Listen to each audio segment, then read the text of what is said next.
What's up everybody, Steve here. I came across an article regarding an explosion of new companies filing for their EIN numbers. Now, even though with the pandemic and hundreds of thousands of small businesses going under, the Wall Street Journal reported, and I'll read as follows, new applications for an employer ID in the United States reached 1.1 million through mid-September, which was a 12% increase over the same period last year and the most since 2007. So this is why I want to make this video, because as a small business owner and entrepreneur, I've made plenty of mistakes, and I'm just going to run down some maybe helpful tips for you guys to avoid some of these mistakes that I personally made, and it set me back years and years in terms of my growth. So if you guys stick to these simple concepts, you guys will have an advantage, a competitive advantage over your competition, and hopefully ensure success. Now, the first thing, and I think the most important,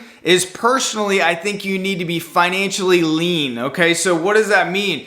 Any of your personal overhead, you really have to sacrifice and make sure that the cost of overhead for you personally, for you and your family, is as low as possible, because every dollar that goes into your mortgage or a car payment or whatever is less money that's being reinvested in. Now, if this is something of further interest, I have a very affordable course. I'll put a link down below for you guys on financial freedom, and it just outlines how it can set you guys up for financial success, especially if you guys are going to go down the route of opening up your own business. Now, that leads me into my second thing, is make sure that you guys budget correctly for ongoing business expenses.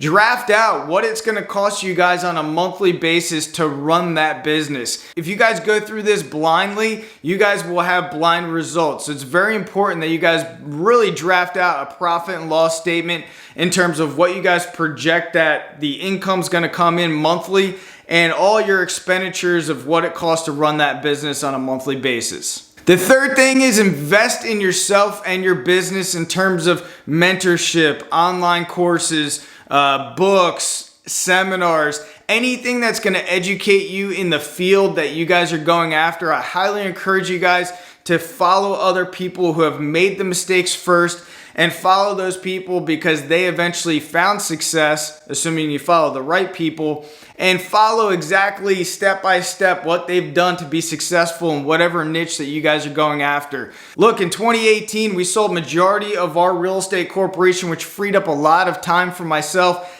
And with this time, I wanted to do this. I wanted to put my time into YouTube and educating other people and doing other online activities to generate income. But I started from zero. I started from nothing and didn't know much about monetizing online and how to go about it. So I invested in Vid Summit, where I went to LA and I got a personal coach, Daryl Eves, through a group coaching session. I invested in ebooks pertaining to YouTube. I'm currently investing in a mentorship program for FBA Amazon fulfillment and selling product on Amazon. I've never done it before, but I'm excited to do it. I invested in over $700 on one hour coaching call with the guys from Income School to basically help me out on my blog site and give me some direction on that and further monetization. All these things that I'm doing have enriched myself to give me further understanding of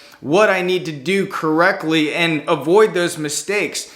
As mentioned, if you invest in courses and other people and other mentors, they will help you guys avoid the failure rate in that field of whatever you're going after. And that leads me into my next topic, is you might want to consider going online, creating an online business. There's so much opportunity out there online, whether it's blogging, FBA, YouTube channels. There's so many ways to make money online these days that if you guys just put in the time and effort to learn it, you guys could be a success. Now, let's say if you're starting a painting company or painting houses and it's physical labor and so forth, that's fine.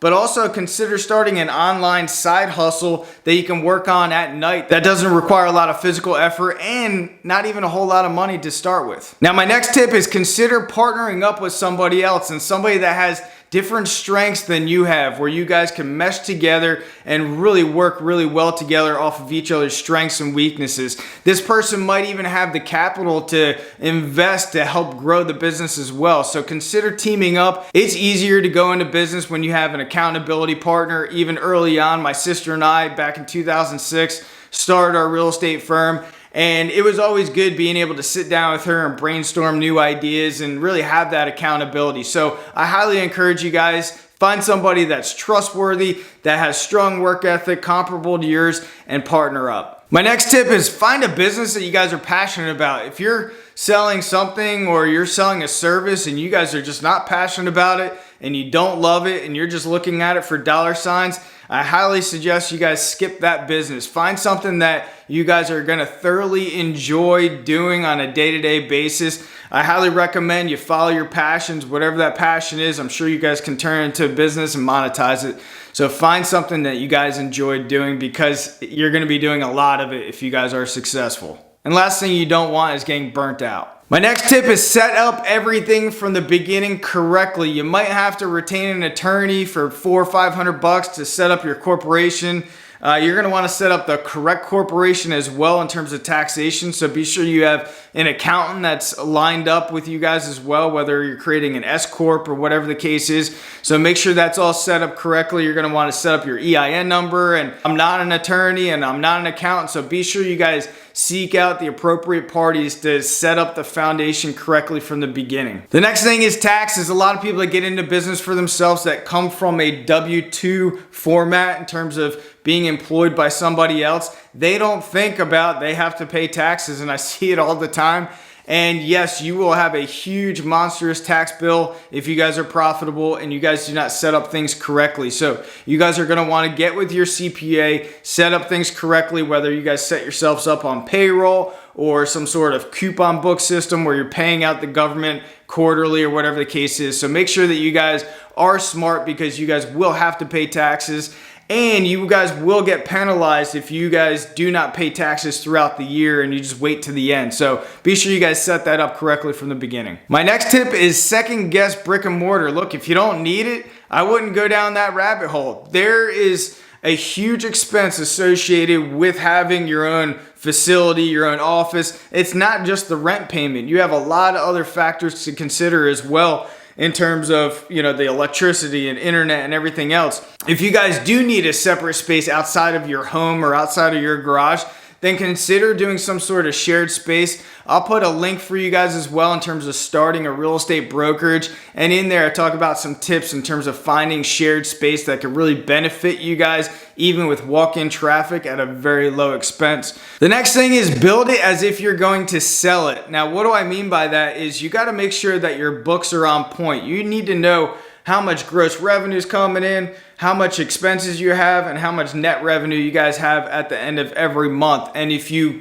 set that up from the beginning, you guys are going to set yourself up for success. And if in the future you guys do want to have an exit strategy like my sister and I did back in 2018, you guys are going to have to provide the books. You're going to have to show the inner workings of your income and expenses to ensure that the buyer is comfortable with what is shown on paper, as well as bank statements and so forth. And who knows, maybe one day you guys could potentially sell the company. The next thing is have a plan, have a schedule, have a routine. Make sure that you guys are consistent in your business. If you're not consistent in your business will deplete. It doesn't matter what you're doing. You have to put the time in. And if you guys do have a partner, or if you do have an employee, make sure everybody has a schedule. Make sure everybody has a job description as to what they're doing, because consistent activities will equate to consistent results. The next thing is be realistic. I get it. You're excited. You're like, I'm going to make hundreds of thousands of dollars. And if you're not realistic, you guys can get frustrated and you guys can get upset if you're not hitting certain numbers. And lastly, I think this is very important. Be patient. You can't expect to start a business and the next day it's just flourishing. It takes time. It takes time to learn strategies. It takes time to build something great. So you guys have to be patient. You got to put the time in. And again, if you have a consistent schedule and you guys are showing consistent results, it will compound over the years. And you just have to understand that a lot of businesses fail because people get impatient. They don't see results right away. Look, even as I stand here today in 2020, I'm about a year and a half into my online venture of helping people as well as making money online. And it's taken a year and a half to really start to take off and start to see significant monetary results. But if I started YouTube and I expected to hit 10,000 subscribers in the first few months and have, $5,000 a month coming in off of ad revenue, and I didn't hit those numbers, I would be upset at myself. And celebrate the small victories, even if it's not monetarily, if it's you did something to add something to your business, celebrate those and enjoy the process, because if you're not enjoying the process and you're not grateful for the process, when you do hit certain goals, then they're not gonna feel as good. So make sure you guys enjoy the process. So if you've been laid off, or you're thinking about starting a business, or you have started a business, drop a link below, put your website domain if you have one as well, promote your business in their remarks down below. And if you got any value out of this, I appreciate a big thumbs up, and appreciate you guys watching. Thanks a lot.